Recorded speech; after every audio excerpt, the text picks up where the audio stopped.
The New York Liberty are back in action tonight when they host the Las Vegas Aces in Game 2 of their semifinal series. New York leads the series 1-0, and we will preview Game 2 with the fantastic reporter covering the Liberty for Winsidr. The one and only Candace Pedraza joins me now. Ace, what's going on?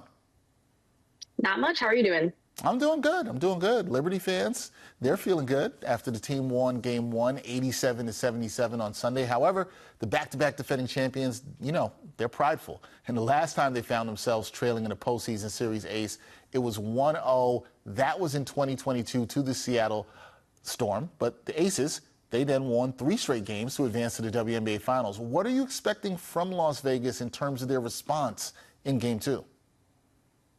Yeah, I think that we saw some really good stuff from Vegas in this game. The fact that they only lost by 10, I think, speaks volumes to that.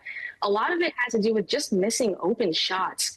The Liberty were allowing a lot from the three-point line for Vegas, so if they're able to clean that up and able to hit more of those shots with consistency, I think New York will have a little bit more trouble on their hands defensively. But I do think that Vegas, in addition to those missed shots, also has to do a lot better of a job trying to feed A'ja Wilson. Obviously, Jonquel Jones and Breanna Stewart and even Leonie Fibich were doing an excellent job of containing her in the post.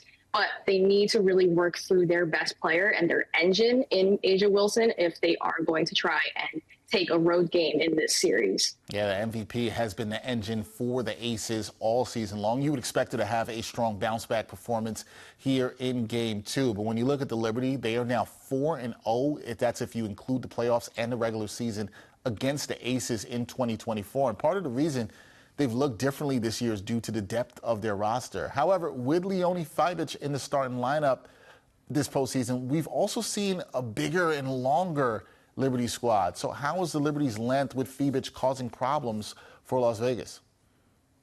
Yeah, so you look at who Leonie Fibich replaced in that starting lineup, and that would be Courtney Vandersloot, who has, by the way, been excellent off the bench, an excellent floor general with this bench unit so far in the postseason. But with Leonie Fibich in the lineup, she causes problems for any defense, Vegas included, because you have to put a larger guard on her. Not everyone has the depth to do that. And so her ability to slip through screens, her ability to take contact have been causing problems for Vegas, and of course her three-point shooting. And I wanted to share actually a stat that I saw prior to us hopping on, shared by Nekias Duncan on Twitter, where he shared that the offensive rating for the starting lineup with Leonie Fibich included has gone to 117.9, and their defensive rating is actually 94.4. They have a plus 23.5 net rating, which is absolutely absurd, especially considering this was a semi-recent change to the starting lineup.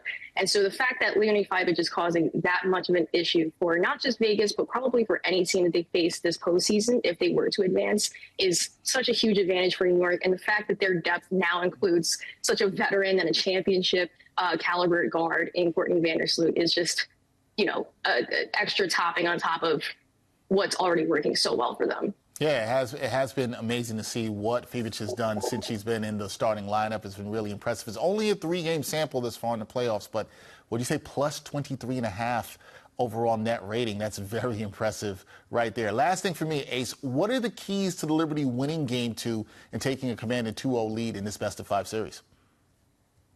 I think the key for them will just be trusting their communication on the floor. I think what we saw last season were a lot of defensive breakdowns, especially from this team later in the postseason.